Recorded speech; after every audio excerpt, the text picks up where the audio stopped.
Sa isang baryo na napapaligiran ng malawak na bukirin at matayog na punong kahoy, naninirahan ng isang mahirap na dalagang nagngangalang Isay.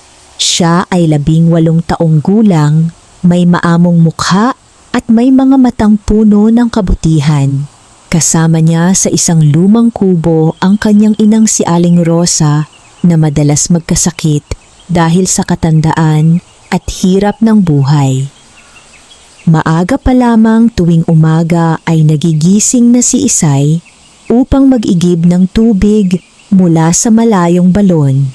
Pagkatapos ay naghahanda siya ng kaunting lugaw para sa kanyang ina bago tumungo sa bukirin upang maghanap ng maipangtatawid sa kanilang maghapon.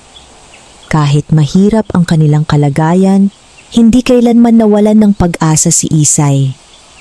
Lagi siyang naniniwalang may magandang kinabukasan na naghihintay sa mga taong marunong magsikap at gumawa ng mabuti sa kapwa.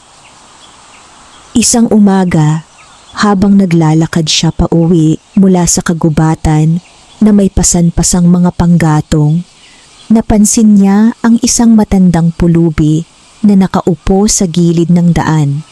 Namumutla ang matanda at tila ilang araw nang walang pagkain. "Apo," mahina nitong sabi, "maaari ba akong makahingi ng kaunting makakain?" Napatingin si Isay sa kanyang supot. Ang laman nito ay iisang pirasong tinapay na sana'y hahatiin nila ng kanyang ina para sa kanilang hapunan. Ngunit nang makita niya ang paghihirap ng matanda, hindi siya nagdalawang isip. Iniabot niya ang tinapay. "Pasensya na po, ito lamang ang mayroon ako." Namangha ang matanda. "Hindi ka ba magugutom?" Ngumiti si Isay. "Mas kaya ko pong tiisin ang gutom kaysa makita ang iba na naghihirap." Lalong luminaw ang mga mata ng matanda. "Napakabuti mong bata." Pagkatapos noon ay nagpatuloy na si Isay sa kanyang paglalakad. Hindi niya alam na hindi ordinaryong tao ang kanyang natulungan. Mula sa malayo, pinanood siya ng matanda habang unti-unti itong naglalaho sa hangin na parang usok. Lumipas ang mga araw. Patuloy ang buhay ni Isay. Nagbubungkal siya ng lupa para sa ibang magsasaka kapalit ng kaunting bigas. Minsan naman ay naglalaba siya para sa mga may kayang pamilya sa baryo. Ngunit gaano man siya kasipag, tila hindi sapat ang kanyang kinikita. Isang gabi, lalong lumala ang karamdaman ng kanyang ina. "Nay, magpahinga po kayo," sabi ni Isay habang pinupunasan ng pawis nito. "Huwag kang mag-alala sa akin, anak." Ngunit kitang-kita ni Isay ang paghihirap ng kanyang ina. Nang gabing iyon, habang nakatingin siya sa mga bituin sa labas ng kanilang kubo, tahimik siyang nanalangin. "Hindi ko po hinihiling na yumaman kami. Sana lamang po ay gumaling si inay at magkaroon kami ng sapat na pagkain araw-araw." Hindi niya alam na may isang nilalang na nakarinig ng kanyang panalangin. Sa gitna ng kagubatan, sa ilalim ng isang napakalaking puno ng balete, may isang maliit na duwendeng nakaupo sa isang ugat. Ito ay si Duwendeng Amando. Kilalang kilala siya sa mundo ng mga nilalang na hindi nakikita ng tao dahil sa kanyang kabutihan. Narinig niya ang panalangin ni Isay at naalala niya ang dalagang nagbigay ng huling piraso ng tinapay sa isang matandang pulubi. Ngumiti ang duwende. Panahon na upang gantimpalaan ang kabutihan. Kinabukasan, habang naghahanap ng makakain sa gilid ng kagubatan si Isay, may nakita siyang kakaiba. Isang napakalaking halamang kabote ang tumutubo sa gitna ng damuhan. Hindi pa siya nakakita ng ganoon kalaking kabote sa buong buhay niya. Kasing laki ito ng isang malaking kalabasa. Lumapit siya upang tingnan ito. Ngunit lalo siyang nagtaka nang mapansin ang kakaibang ningning sa ilalim ng sinag ng araw. Bahagyang kumikislap ang balat nito na parang gawa sa ginto. Hindi malaman ni Isay kung ano ang kanyang gagawin. Naisip niyang baka maaari niya itong maibenta sa bayan. Maingat niya itong hinukay mula sa lupa. Ngunit habang ginagawa niya iyon, may narinig siyang mahinang tinig. "Huwag mo akong sasaktan." Napaatras si Isay. Mabilis siyang lumingon sa paligid. Wala siyang nakitang tao. Muli niyang narinig ang tinig. "Nandito ako." Ngayon ay malinaw niyang narinig na ang boses ay nagmumula sa likod ng gintong kabote. At doon niya unang nakita ang isang maliit na nilalang na halos isang dangkal lamang ang taas. May suot itong berdeng kasuotan at matulis na sombrero. Napamulagat si Isay. "Duwende?" Ngumiti ang maliit na nilalang. "Oo, ako si Amando." Hindi makapaniwala si Isay sa kanyang nakikita. Ngunit kakaiba ang kanyang nararamdaman. Sa halip na matakot, tila may kapayapaan sa presensya ng duwende. At doon nagsimula ang isang pambihirang pagkakaibigan na magbabago sa kanyang buhay magpakailanman. Hindi agad nakapagsalita si Isay. Nakatayo lamang siya habang nakatitig sa maliit na nilalang sa kanyang harapan. Samantala, ang duwendeng si Amando ay tila natutuwa sa kanyang reaksyon. "Huwag kang matakot," sabi nito. "Hindi kita sasaktan." Huminga ng malalim si Isay. "Totoo ka pala." Tumawa ang duwende. "At totoo ka rin naman." Napangiti si Isay sa simpleng sagot nito. Unti-unti siyang lumapit. "Ano po ba ang ginagawa ninyo rito? Ako ang tagapagbantay ng kagubatang ito." Napatingin si Isay sa malaking gintong kabote. "At ano naman po iyan?" Biglang naging seryoso si Amando. "Iyan ang gintong kabote. Ligtas po bang kainin?" Muling natawa ang duwende. "Hindi para kainin." Nagtaka si Isay. Kung hindi pagkain, bakit ito hugis kabote? Tila nabasa ni Amando ang kanyang iniisip. Ang gintong kabote ay isang mahiwagang regalo. Regalo kanino? Sa isang taong may mabuting puso. Lalong nagtaka si Isay. "At bakit ninyo ito ibinibigay sa akin?" Napatingin ang duwende sa kanya. "Dahil karapat-dapat ka." Hindi maintindihan ni Isay. Pakiramdam niya ay isa lamang siyang ordinaryong dalaga. Wala siyang kayamanan, wala siyang kapangyarihan, wala rin siyang natatanging katangian maliban sa pagsisikap at pagmamahal sa kanyang ina. Ngunit ngumiti si Amando, ang kabutihan ay higit na mahalaga kaysa kayamanan. Lumapit ang duwende sa gintong kabote. "Makinig kang mabuti." Tumango si Isay. Ang kaboteng ito ay may kakaibang kapangyarihan. "Ano po iyon?" Tuwing sumisikat ang araw, magbibigay ito ng isang gintong buto. "Gintong buto?" "Oo. At ano naman ang silbi nito?" "Kapag itinanim mo ang isang gintong buto sa lupang dinidiligan ng katapatan at kabutihan, tutubo ito bilang isang bagong biyaya." Hindi lubos na naunawaan ni Isay ang paliwanag. Ngunit nagpatuloy si Amando. "Ngunit may mahalagang tuntunin." "Ano po iyon?" "Huwag na huwag mong gagamitin ang biyaya nito para sa kasakiman." Napayuko si Isay. "Hindi ko po gagawin iyon." Tumango ang duwende.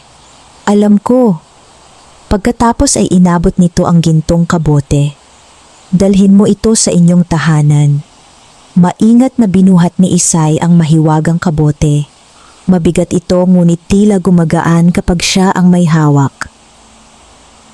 Bago siya umalis, muli siyang nagsalita. "Maraming salamat po." Ngumiti si Amando. "Hindi mo ako kailangang pasalamatan." "Bakit po?" "Dahil nagsisimula pa lamang ang iyong paglalakbay." Pagdating ni Isay sa kanilang kubo, agad siyang sinalubong ng kanyang ina. "Anak, ano iyang dala mo?" Hindi alam ni Isay kung paano ipaliliwanag ang nangyari. Ngunit ikinuwento niya ang lahat, mula sa kagubatan hanggang sa pagkikita nila ng duwende. Tahimik na nakinig si Aling Rosa. Sa halip na magduda, tila naniwala ito. Minsan anak, ang kabutihan ay bumabalik sa hindi natin inaasahang paraan. Kinabukasan, madaling araw pa lamang ay nagising na si Isay. Agad siyang lumabas upang tingnan ang gintong kabote at halos hindi siya makapaniwala sa kanyang nakita. Sa ilalim nito ay may isang maliit na butong kumikinang na parang purong ginto. Naalala niya ang sinabi ng duwende. Maingat niya itong kinuha. Pagkatapos ay nagtungo siya sa bakanteng bahagi ng kanilang maliit na lupain. Doon niya itinanim ang gintong buto. Diniligan niya ito. Pagkatapos ay naghintay. Wala siyang inaasahang mangyayari agad.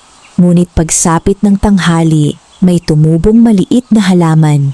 Pagsapit ng hapon, lumaki ito hanggang baywang. At bago lumubog ang araw, namunga ito. Hindi prutas ang nakasabit sa mga sanga, kundi malalaking kalabasa, kamote, talong, sitaw, at iba pang gulay. Namangha si Isay. Mas marami itong ani kaysa sa isang buong bukirin. Napaiyak siya sa tuwa.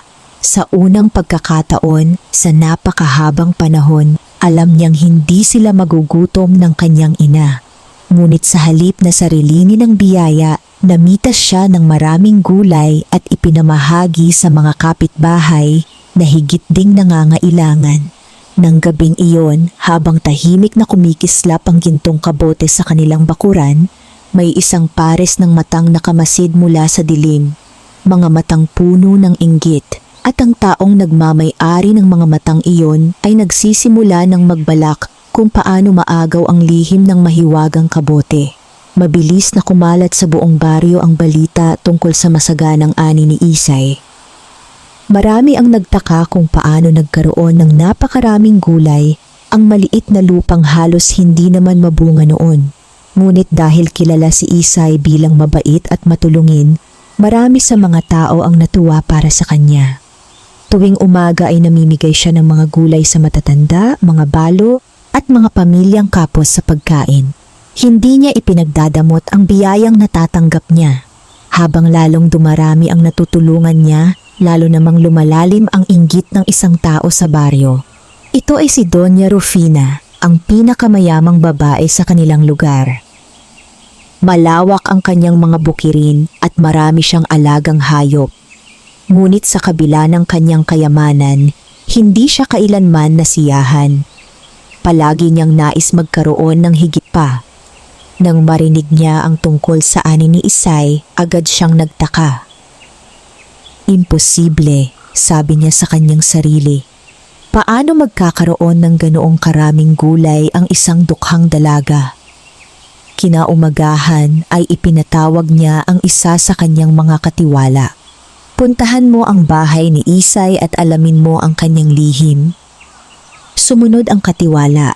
Pagdating nito sa kubo ni na Isay ay nakita niyang may mga gulay na nakasalansan sa harap ng bahay. Nakita rin niya kung paano masayang namimigay si Isay sa mga kapitbahay. Ngunit hindi niya nakita ang gintong kabote dahil itinago iyon ni Isay sa isang maliit na kubol sa likod ng kanilang bahay. Pagbalik ng katiwala ay wala itong maibigay na malinaw na sagot. Lalong nainis si Doña Rufina. Hindi maaari. May itinatago siya. Mula noon ay nagsimula siyang magmasid. Ilang araw ang lumipas. Patuloy pa ring nagbibigay ng gintong buto ang mahiwagang kabote. Patuloy ring itinatanim ni Isay ang mga ito. Sa bawat pagtatanim ay iba-ibang biyaya ang kanyang natatanggap. Minsan ay mga gulay, minsan ay mga prutas. Minsan naman ay mga halamang gamot na nakapagpapagaling sa mga may sakit. Dahil dito ay unti-unting gumanda ang kalagayan ng kanilang baryo. Maraming pamilya ang hindi na nagugutom. Maraming bata ang nagkaroon ng masustansyang pagkain. At maraming may sakit ang gumaling. Naging masaya ang lahat, maliban kay Doña Rufina. Isang gabi habang natutulog sina Isay at Aling Rosa, palihim na nagtungo ang mayamang babae sa kanilang bakuran. Kasama niya ang dalawa niyang tauhan. Tahimik silang gumapang papunta sa likod ng kubo at doon nila nakita ang mahiwagang kabote. Kahit sa dilim ay kumikislap ito na parang tunay na ginto na panganga si Doña Rufina. Sa wakas, bulong niya, lumapit siya upang kunin ang kabote. Ngunit nang hawakan niya ito, biglang umihip ang malamig na hangin. Nagsimulang manginig ang lupa. Natakot ang kanyang mga tauhan. Donya, umalis na tayo rito. Ngunit hindi nakinig ang matandang babae. Muli niyang hinawakan ang kabote. Sa pagkakataong iyon ay lumitaw sa kanyang harapan si Amando. Nagliwanag ang paligid. Napaatras ang mga tauhan sa takot. Sino ka? Sigaw ni Doña Rufina. Ako ang tagapagbantay ng gintong kabote. Pinilit ng babae na magmatapang. Karapatan kong kunin iyan. Umiling si Amando. Hindi maaaring mapasa iyo ang biyayang inilaan para sa mabuting puso. Mas mayaman ako kaysa sa kanya. Ngunit hindi kayamanan ang sukatan ng pagiging karapat-dapat. Namula sa galit si Doña Rufina. Akin na ang kaboteng iyan. Muli niyang sinunggaban ang mahiwagang kabote. Ngunit sa mismong sandaling iyon ay naging mabigat ito na parang malaking bato. Hindi niya man lamang ito maigalaw. Nagulat siya. Maging ang kanyang mga tauhan ay hindi rin ito mabuhat. Tama na, sabi ng duwende. Ang biyayang ito ay hindi para sa mga sakim. Biglang kumislap ang paligid. Napapikit si Doña Rufina. Nang muli niyang idilat ang kanyang mga mata ay wala na si Amando. Ngunit nanatili ang gintong kabote sa kinalalagyan nito. Takot na takot siyang umuwi ng gabing iyon. Ngunit sa halip na matuto ng leksyon, lalo lamang siyang naging determinado na maagaw ang mahiwagang kayamanan. Samantala, walang kamalay-malay sina Isay at Aling Rosa sa nangyari. Patuloy silang namuhay ng payapa, ngunit may paparating na pagsubok na mas mabigat kaysa sa inggit ng mayamang babae. Dumating ang panahon ng tag-init. Sa simula ay normal lamang ang lahat. Ngunit habang lumilipas ang mga linggo ay hindi na umuulan. Unti-unting natuyo ang mga sapa. Kumonti ang tubig sa mga balon. Nagsimulang malanta ang mga pananim sa bukirin. Nag-alala ang buong baryo. Kung magpapatuloy ang tagtuyot, mawawalan sila ng pagkain. Lumipas pa ang ilang araw. Lalong tumindi ang init. Ang dating lunti ang mga bukirin ay naging kulay kayumangging lupa. Maraming magsasaka ang nalugi. Maraming pamilya ang muling nagutom. Isang hapon ay nagtungo si Isay sa kagubatan upang hanapin si Amando. Natagpuan niya ang duwende sa ilalim ng malaking punong balete. Amando, sabi niya, nagugutom na po ang mga tao sa baryo. May magagawa po ba tayo? Tinitigan siya ng duwende. Bakit mo iniisip ang iba bago ang sarili mo? Dahil sa tanong ay napahinto si Isay. Dahil sila po ang aking mga kapitbahay. Ngumiti si Amando. Alam kong iyan ang iyong isasagot. Pagkatapos ay itinuro nito ang isang bahagi ng kagubatan. May isang lihim na bukal sa gitna ng bundok. Bukal? Oo. Makakatulong po ba iyon? Tumango ang duwende. Ang tubig mula roon ay hindi natutuyo. Nagliwanag ang mukha ni Isay, ngunit agad ding naging seryoso si Amando. Hindi magiging madali ang pagpunta roon. Bakit po? Maraming pagsubok sa daan. Hindi nagdalawang isip si Isay. Handa po akong subukan. Kinabukasan ay maaga siyang naglakbay. Nagbaon lamang siya ng kaunting pagkain at tubig. Bago siya umalis ay nagbilin siya sa kanyang ina. Mag-iingat ka anak, sabi ni Aling Rosa. Opo, Nay. Tahimik na pinagmasdan ng matanda ang kanyang anak habang papalayo ito. Sa kanyang puso ay alam niyang may mahalagang misyon si Isay. Samantala, nagsimula ang mahabang paglalakbay ng dalaga. Tumawid siya sa masukal na kagubatan. Umakyat sa mabatong daan. Naglakad sa ilalim ng matinding sikat ng araw. Ilang oras siyang naglakbay, ngunit hindi siya sumuko. Sa kalagitnaan ng kanyang paglalakad ay nakakita siya ng isang sugatang usa. Nakahiga ito sa damuhan at hindi makatayo. Pagod na rin si Isay. Ngunit sa halip na ipagpatuloy agad ang kanyang paglalakbay, nilapitan niya ang hayop. Ginamot niya ang sugat nito gamit ang mga halamang gamot na dala niya. Pinainom niya ito ng kaunting tubig. Makalipas ang ilang sandali ay nakatayo na muli ang usa. Tila nagpapasalamat itong tumingin sa kanya bago tumakbo papalayo. Nagpatuloy si Isay sa kanyang paglalakad. Hindi niya alam na ang simpleng kabutihang ginawa niya ay magiging mahalaga sa mga susunod na araw. Pagsapit ng dapit hapon ay narating niya ang paanan ng isang matarik na bundok. Sa tuktok nito matatagpuan ang mahiwagang bukal. Ngunit habang nakatingin siya sa daan paakyat, napansin niyang may mga ulap na unti-unting nagtitipon sa kalangitan. May kakaibang pakiramdam siyang hindi maipaliwanag. At sa malayong bahagi ng kagubatan, may isang taong lihim na sumusunod sa kanya. Ito ay walang iba kundi si Doña Rufina. Nalaman nito ang tungkol sa paghahanap ni Isay sa mahiwagang bukal at balak nitong maagaw ang anumang kayamanang matagpuan ng dalaga. Hindi pa alam ni Isay na ang susunod na yugto ng kanyang paglalakbay ay maglalagay sa kanya sa mas malaking panganib. Pagsapit ng gabi ay nagsimulang lumamig ang hangin sa kabundukan. Umupo muna si Isay sa ilalim ng isang malaking puno upang magpahinga bago ipagpatuloy ang kanyang pag-akyat. Tahimik ang paligid. Tanging huni ng mga kuliglig at pagaspas ng mga dahon ang kanyang naririnig. Ngunit sa likod ng mga puno, hindi niya alam na patuloy siyang minamasdan ni Doña Rufina. Bitbit ng matandang babae ang kanyang kasakiman at matinding pagnanais na makuha ang anumang kayamanang matatagpuan ni Isay. Kinabukasan, bago sumikat ang araw, muling nagsimula ang pag-akyat ng dalaga.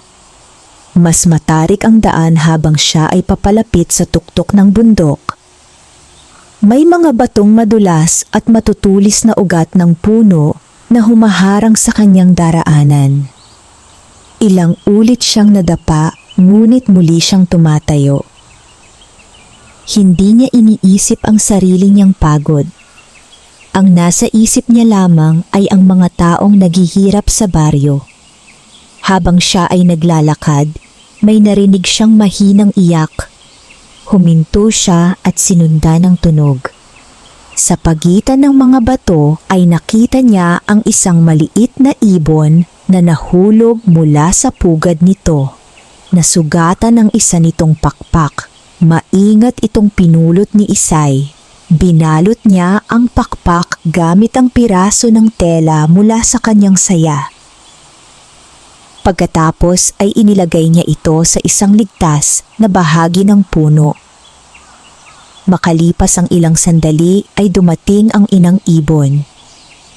Masayang nag-ingay ito habang pinapakain ang kanyang anak.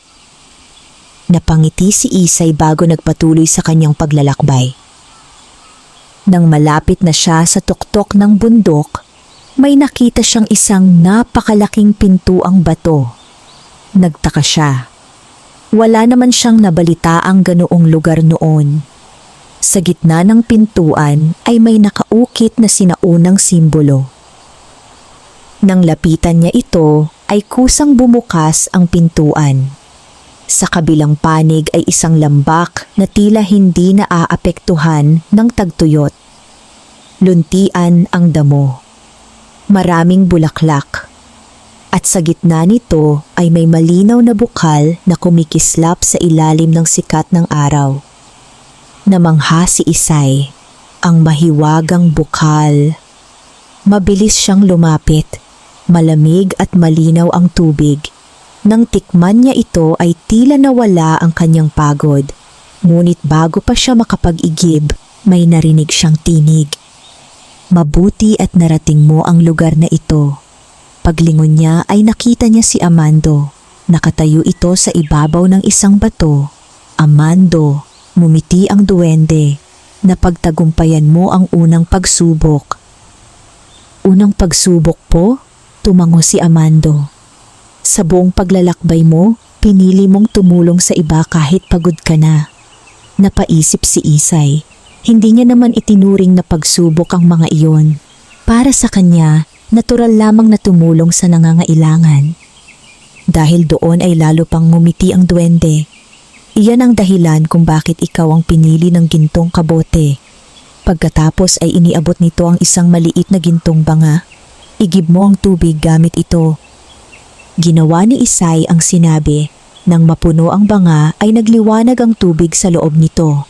Hindi mauubos ang tubig na nasa sisidlang iyan hanggat ginagamit mo ito para sa kabutihan.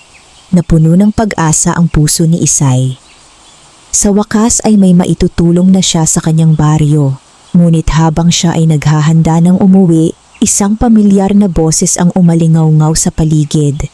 Hindi maaari, nagulat si Isay. Mula sa likod ng mga puno ay lumabas si Doña Rufina. Galit na galit ang matandang babae. Kung may mahiwagang tubig dito, dapat ay akin iyon. Napabuntong hininga si Amando. Alam niyang hindi pa rin nagbabago ang puso ng babae. Lumapit si Doña Rufina sa bukal. Hinablot niya ang isang malaking sisidlan at sinubukang mag-igib. Ngunit nang ilubog niya ito sa tubig, naging putik ang laman nito. Nagulat siya. Muli niyang sinubukan, ngunit putik pa rin ang kanyang nakuha. Anong salamang ka ito? Sigaw niya. Tahimik na sumagot si Amando. Ang biyaya ay para lamang sa mga pusong marunong magbigay. Lalong nagalit ang babae, ngunit wala siyang magawa. Habang nagbabantang aalis, isang masamang balak ang nabuo sa kanyang isipan at ang balak na iyon ay maglalagay kay Isay sa malaking panganib. Pagbalik ni Isay sa baryo ay agad niyang ipinakita ang mahiwagang tubig sa mga tao. Nagdala siya ng ilang patak sa tuyong bukirin. Laking gulat ng lahat nang muling sumigla ang mga halaman matapos itong madiligan. Maging ang mga natuyong pananim ay nagsimulang mabuhay muli, parang himala. Makalipas ang ilang araw ay unti-unting bumalik ang sigla ng buong baryo. Ang mga magsasakang nawalan ng pag-asa ay muling nakapagtanim. Ang mga pamilya ay nagkaroon muli ng pagkain. Labis ang pasasalamat ng mga tao kay Isay. Ngunit hindi nagustuhan ni Doña Rufina ang lahat ng ito. Habang masaya ang baryo, lalo namang lumalaki ang kanyang galit. Pakiramdam niya ay nawawala ang kanyang impluensya sa mga tao. Dati-rati, sa kanya lumalapit ang mga nangangailangan. Ngayon ay si Isay na ang kanilang pinupuri. Isang gabi ay ipinatawag niya ang dalawa niyang katiwala. May lihim siyang utos. Gusto kong makuha ang gintong kabote. Paano po, Donya? Ngumiti siya. Hindi natin ito kukunin sa lakas. Kundi paano po? Sa panlilin lang. Kinabukasan ay nagkunwari siyang mabait. Nagtungo siya sa kubo ni na Isay. Nagulat si Isay nang makita siya. Magandang araw po, Donya. Ngumiti ang matandang babae. Magandang araw rin, Isay. Pinapasok niya ito sa kanilang tahanan. Nagkunwari si Doña Rufina na humihingi ng tawad. Napagtanto ko na mali ang aking ginawa. Hindi sanay si Isay na magkimkim ng sama ng loob. Kaya agad niya itong pinatawad. Masaya ang matandang babae sa naging reaksyon niya. Dahil alam niyang mas madali niyang maisasagawa ang kanyang balak. Mula noon ay madalas na siyang bumisita. Unti-unti niyang kinukuha ang tiwala ni na Isay at Aling Rosa. Ngunit hindi niya alam na may isang nilalang na matamang nagmamasid sa kanya, si Amando. Alam ng duwende na hindi pa rin nagbabago ang puso ni Doña Rufina. At tama ang kanyang hinala. Isang gabi, habang natutulog sina Isay, palihim na pumasok ang dalawang katiwala sa likod ng bahay. Tinungo nila ang kubol kung saan nakatago ang gintong kabote. Maingat nilang kinuha ito. Ngunit nang mabuhat nila ang kabote, biglang dumilim ang kalangitan. Umihip ang malakas na hangin, kumidlat. Nanginig ang lupa. Natakot ang dalawang lalaki, ngunit ipinagpatuloy nila ang pagtakbo. Nang makarating sila sa mansyon ni Doña Rufina, ay agad nilang ibinigay ang kanilang ninakaw. Masayang-masaya ang matandang babae. Sa wakas ay nasa kanya na ang mahiwagang kayamanan. Ngunit pagsapit ng madaling araw ay may kakaibang nangyari. Unti-unting nawala ang gintong kulay ng kabote. Naging kulay abo ito. Pagkatapos ay nagsimulang matuyo hanggang sa tuluyan itong naging ordinaryong kabote. Nagulat si Doña Rufina. Ano ang nangyayari? Maya-maya ay lumitaw si Amando sa loob ng kanyang silid. Napaatras siya sa takot. Ikaw! Malungkot na tumingin ang duwende sa kanya. Hindi maaaring manatili ang mahika sa kamay ng taong sakim. Biglang nagliwanag ang tuyong kabote. At sa isang kisap mata ay naglaho ito. Kasabay nito ay muling lumitaw ang tunay na gintong kabote sa bakura ni na Isay. Ligtas na ligtas. Nang magising si Isay kinabukasan ay nakita niyang naroon pa rin ang mahiwagang kabote. Hindi niya alam ang nangyari noong gabi. Ngunit si Amando ay nakatingin mula sa malayo. Alam niyang hindi pa tapos ang kanilang mga pagsubok.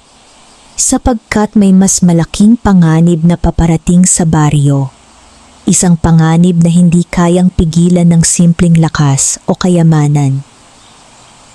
At sa pagkakataong iyon, ang buong baryo ang mangangailangan ng tapang at kabutihan ni Isay.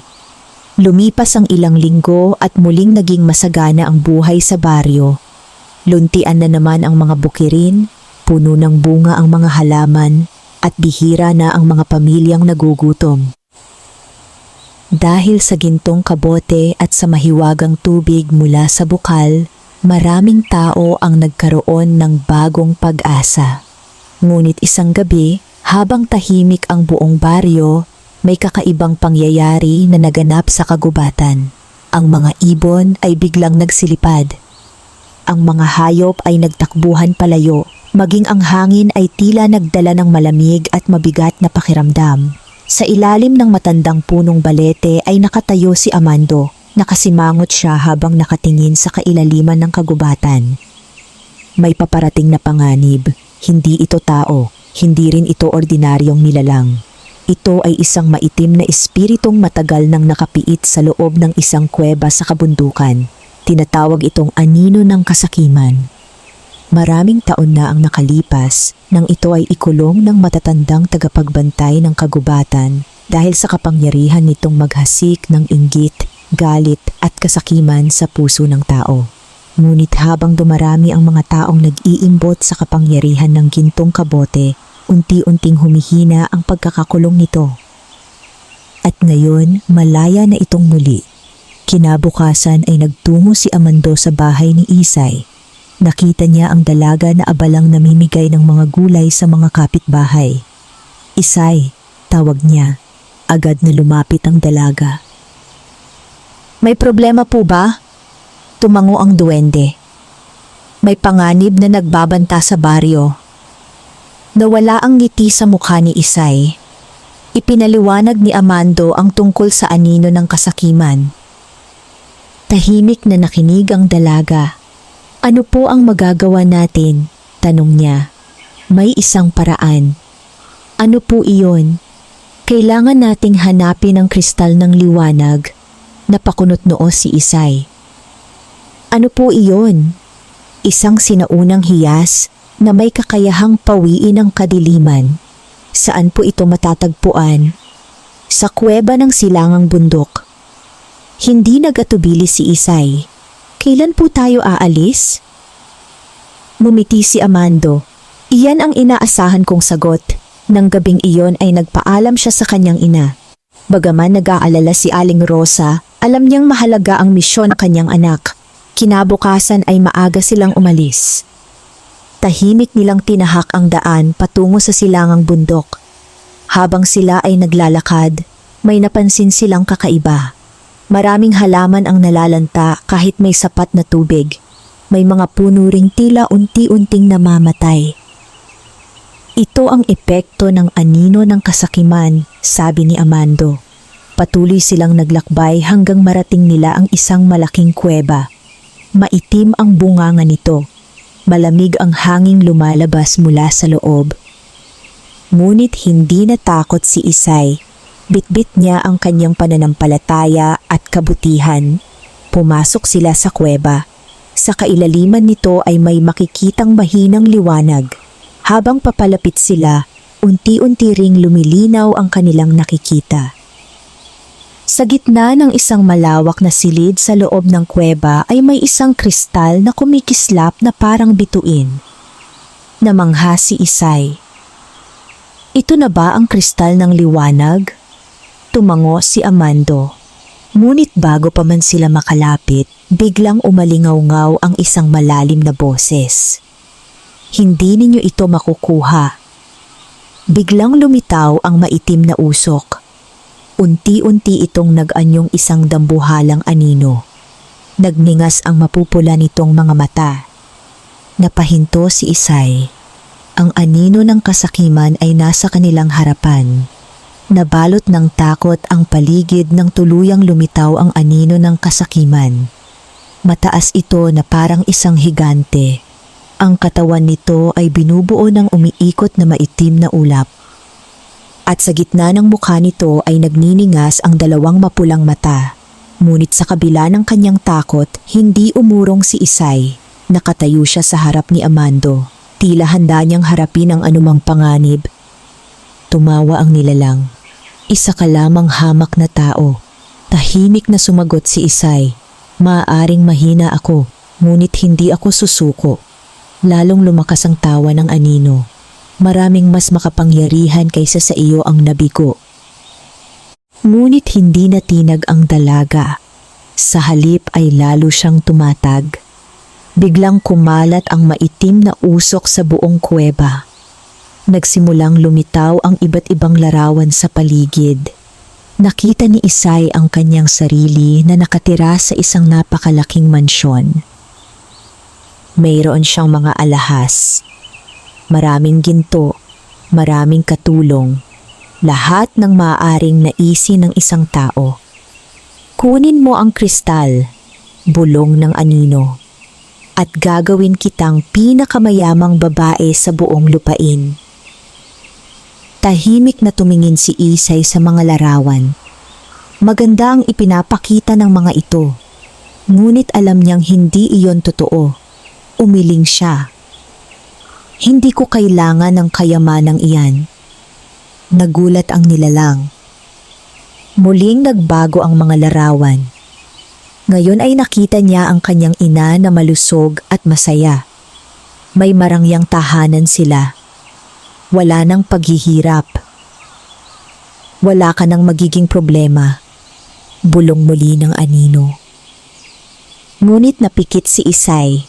Naalala niya ang lahat ng natutunan niya sa buhay. Ang tunay na kaligayahan ay hindi nabibili ng kayamanan. Muling umiling ang dalaga. Hindi nagtagumpay ang panlilinlang.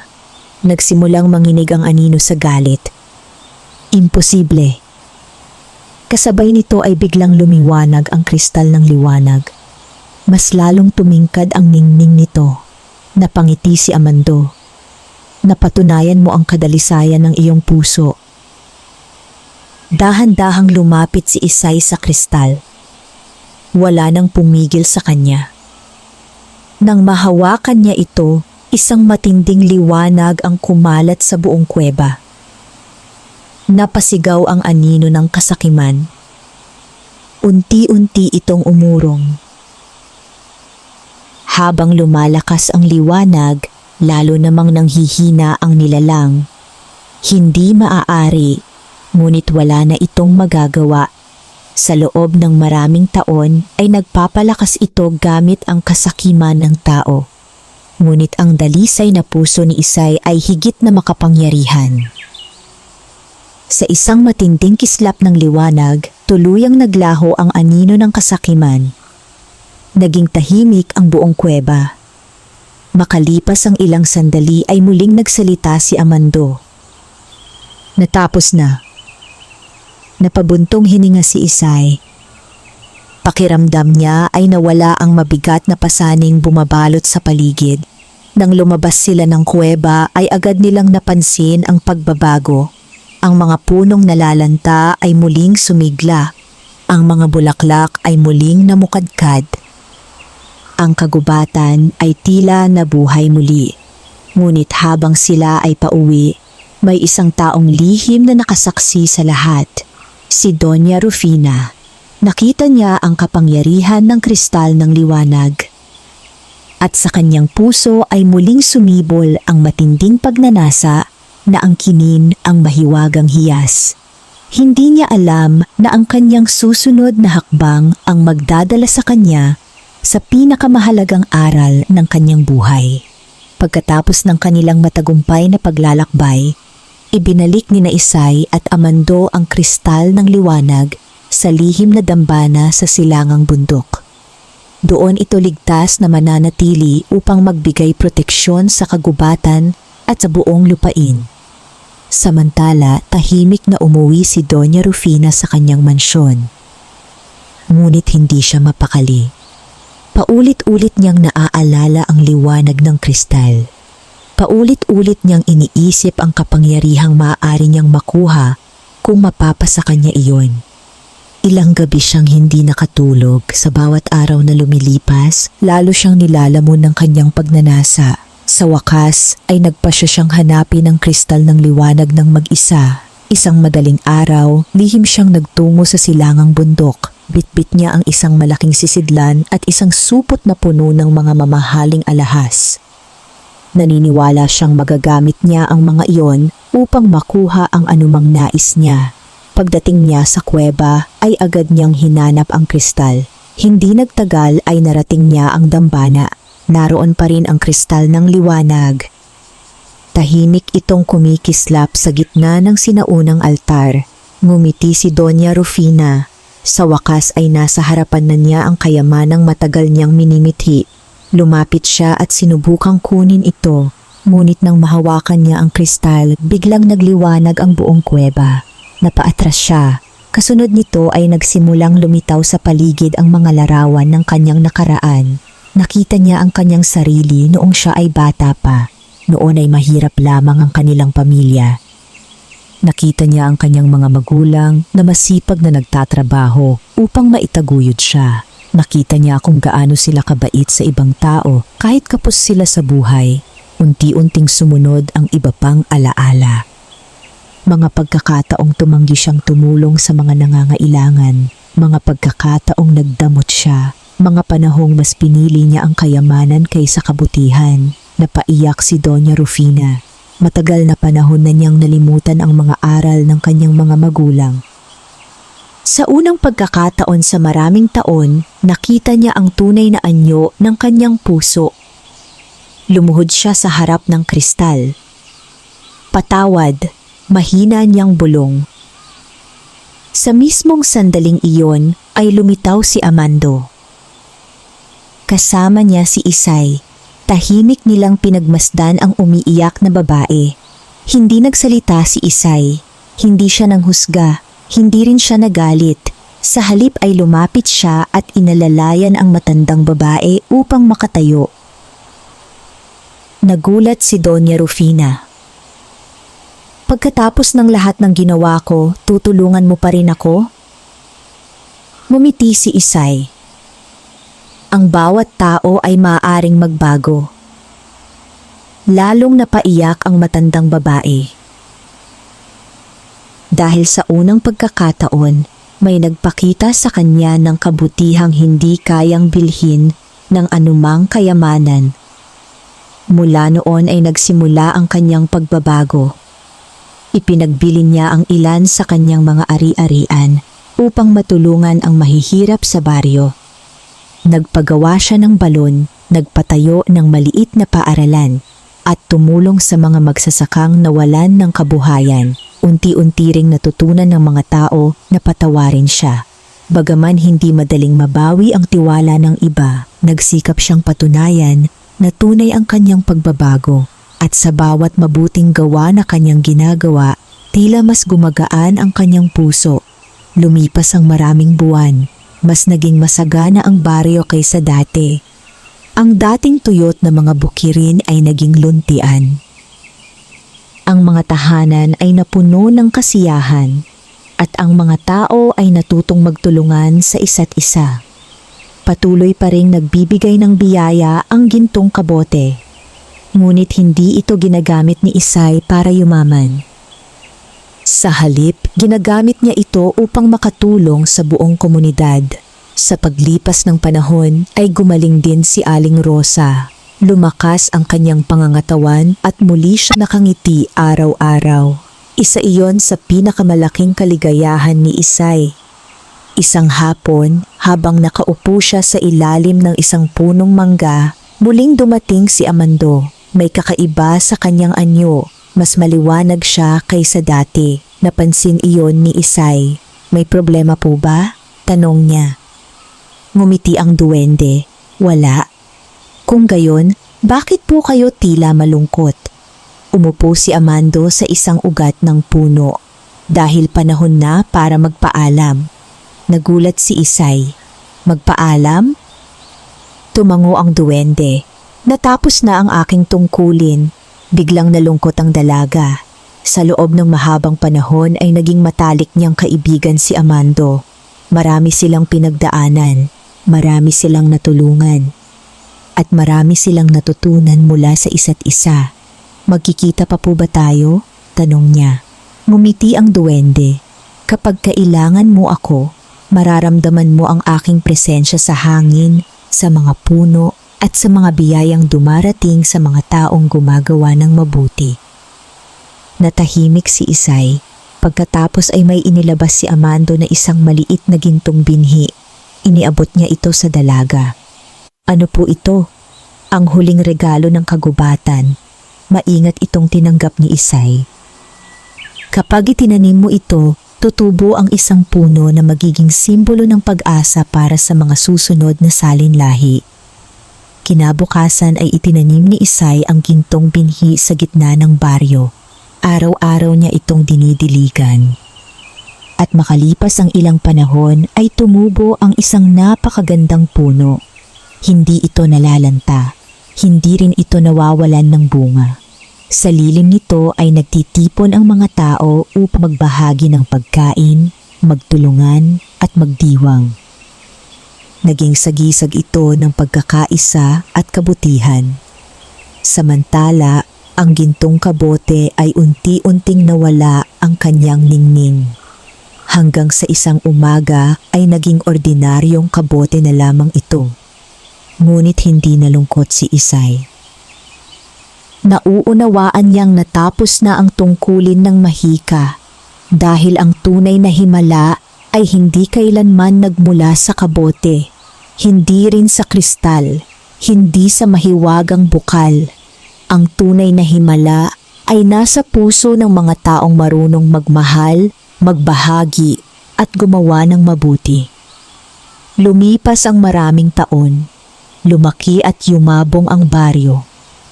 Ang kwento ni Isay ng mabuting duwendeng si Amando at ng mahiwagang gintong kabote ay naging alamat na isinasalaysay ng mga matatanda sa mga bata tuwing gabi.